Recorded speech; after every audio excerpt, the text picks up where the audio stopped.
Hey everyone, and welcome back to my channel. My name is Josh, and this is your stimulus check update for Tuesday, December 22nd. I hope everyone's off to a good and safe start to their Tuesday so far.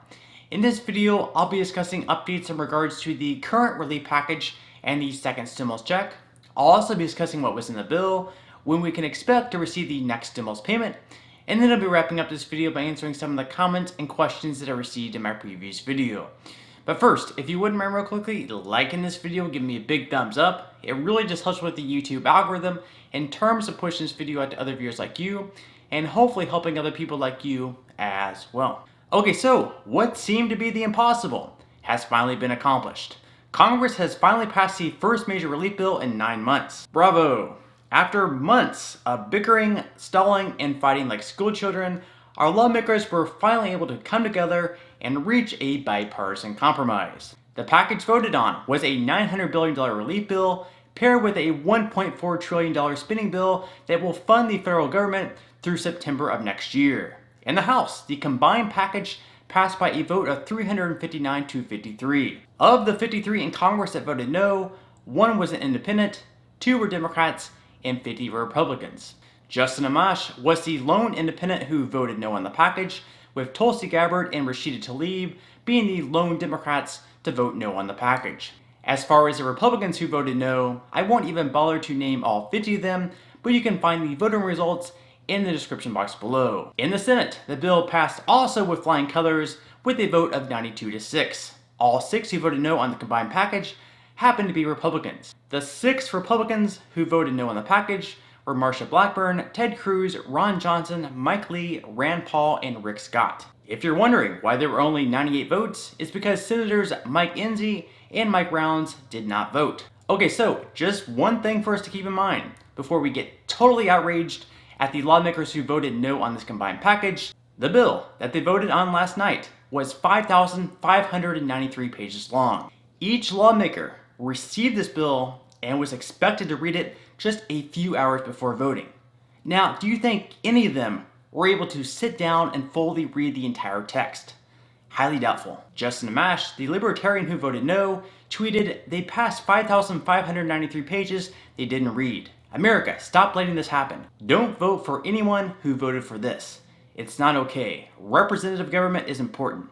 This doesn't end well." Amash also tweeted, "Had congressional leaders put a bill on the floor months ago, open to deliberation and amendment, something not done in either House of Congress, we could have provided timely and recurring direct cash relief to the people instead of a towering pillar of corporate bailouts." So, unfortunately, we couldn't just have a clean bill full of help for American people. Instead, while there was definitely help with another round of direct payments and an extension of the unemployment benefits, we also ended up throwing other things into the package, such as the instruction for the Smithsonian Institution to create 2 new identity-based museums. Additionally, the bill also criminalizes illegal streaming and creates a plan for building a presidential library in North Dakota to be named after Theodore Roosevelt. In order to avoid getting long-winded, this bill contained several policy proposals that should have been in their own bill, not attached to pandemic relief for struggling American families. You're forcing Congress to read through over 5,000 pages of policy proposals when we should have a standalone bill to help out struggling families. I mean, really, this bill was so huge that it needed to be brought into the chamber on wheels. Ridiculous. So while I'm personally all for helping American families out during this time, we should not be combining this relief with other hidden agendas. But that's our government for you. Anyways, in this package, as we discussed yesterday, there will be a second round of direct stimulus payments for $600. Dependents under the age of 17 will also be included, so a family of 4, for instance, will receive a combined $2,400. Dependents over the age of 17 will once again get shafted, as they were left out of not even receiving a single dime. Families of 4 in the first round of stimulus payments received $3,400, so the amount going directly to Americans dropped significantly this time around. As far as unemployment goes, as mentioned, the benefits are being extended for another 11 weeks at $300 per week. I've seen a lot of people asking whether or not there will be the $100 rule, where you need to be receiving at least $100 per week in state unemployment benefits in order to be eligible for the $300 plus up. And no, Thankfully, they don't have the requirement this time around. $25 billion was also included in the bill for rental assistance, and the eviction moratorium is being extended for one more month through the end of January. So all in all, it was a very crazy day and they finally got somewhere really passed, but as mentioned, they had to include all the other policies as well.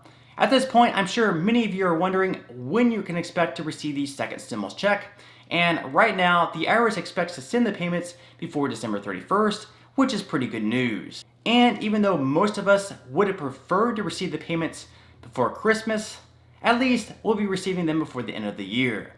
For those of you expecting to receive a paper check or on your debit card, the IRS expects to send $10 million per week over the next few weeks. It's also expected that all payments will be completed by January 15th, which will be much quicker this time around. And if you don't receive your payment, or if it's in the wrong amount, you can claim it on your 2020 tax return. So again, we finally passed it, and now we just have to wait and see if and when Congress decides to pass the next relief package. Okay, so at this point in time, I'm going to move right along to answering some of the comments and questions that I received in my previous video. And if you do have any other comments or questions for me, please feel free to leave them in the comment section below. I do try to answer as many of the comments and questions as I possibly can, but for those comments and questions I'm not able to respond to, I do try to pick some of the more popular ones to answer in the next video in video form. Okay, so without further ado, let me go ahead and jump into the first comment of today's video, which is from Julie. Julie says, will the IRS give you an option to update your direct deposit info? Okay, thank you so much for your question, Julie, and yes, you should be able to update your direct deposit information through the payment portal. However, you will have to wait a few more days before updating this information, because if you try to do it now, the payment portal will only let you know which date your first check was deposited on and to which bank account. In other words, you will not be able to update your information today. However, I would expect over the next couple of days, you should be able to update your information through the payment portal, or the IRS will have another portal where you can update all of your information. Either way, I'll definitely make sure to keep you updated over the next few days, which will be vital considering these payments should begin to go out at some point next week. Okay, moving right along to the next comment of today's video, which is from Brenda. Brenda says, I never got my first check and the IRS never answered my letter. I don't expect to get anything this time. Okay, thank you so much for your comment, Brenda, and I'm so sorry you never received your first stimulus payment. Now, one reason why you may not have been eligible for the first stimulus payment is if you were claimed as a dependent on someone's most recent tax returns. Unfortunately, dependents over the age of 17 were not eligible to receive a stimulus payment. For the upcoming stimulus checks that are expected to be sent out next week, unfortunately, dependents over the age of 17 are being left out as well. However, if you know for sure that you are eligible for the stimulus check, you may not have received it if you haven't filed a tax return within the last 2 years. If you didn't file a tax return within the last 2 years, then the IRS required you to fill out the non-filers tool by November 21st in order to receive your payment this year. Unfortunately, since that date has already passed, at this point, you'll need to claim a credit on your tax returns next year to receive your money. So, next year when you go to file your tax returns for 2020, you can claim an $1,800 tax credit for both the first stimulus check and the second stimulus check. Also, you can claim even more if you have any dependents under the age of 17 in which you didn't receive any money for either. Again, I'm truly sorry you never received your stimulus payment, but receiving it next year is certainly better than never receiving it at all. Okay, moving right along to the next question of today's video, which is from Nun. Nun says, hello, I just had a baby. How can I let the IRS know about that? Okay, thank you so much for your question, and first off, congrats on your newborn. Secondly, since the IRS is basing stimulus payments off your most recent tax return within the last 2 years, you won't be able to receive the $500 for the first stimulus, nor the $600 for the upcoming payment either. Fortunately though, what you can do is when you go to file your tax returns next year for this year, you can claim $1,100 in combined tax credits for the first stimulus payment and the second one to receive the money. So at this point, you don't really have to take any action to let the IRS know. You'll only need to claim the tax credits on your tax returns next year, and your tax professional should be able to guide you through the process. Alright, so on that note, I'm going to go ahead and wrap up this video. If you did enjoy the content in this video and you'd like to see more videos like it, please consider subscribing to my YouTube channel. It is completely free to do so, and it's a great support to me. Also, if you'd like to receive 4 free stocks from Webull, with 2 of them valued all the way up to $1,600 each, please feel free to claim those free stocks by clicking the link in the description box below. And finally, if you join Rakuten with my referral link in the description box below and you spend at least $20, Rakuten will give you $20 cash back. This means that you could buy an item through Rakuten with one of their referral links, such as Nike, for $20, which would be right around $22 after tax, and Rakuten will give you $20 just for making that purchase.